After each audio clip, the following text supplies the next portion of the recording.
Hello everyone. Welcome back to this channel Avik YT. In this video I'm going to show you a very simple and short steps in resetting your GCASH MPIN.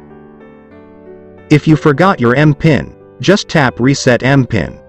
Wait for the authentication code sent to you via SMS.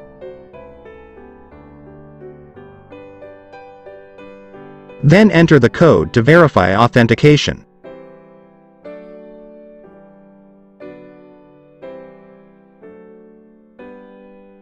Then tap Submit. Answer the security questions correctly for the second verification. Then tap Submit.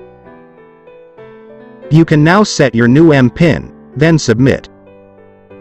Now you have successfully reset your MPIN. You will then receive an SMS for successfully resetting your MPIN.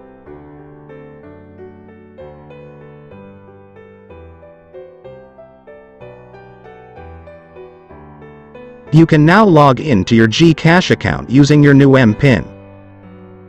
Log in successful. I have already used my new MPIN.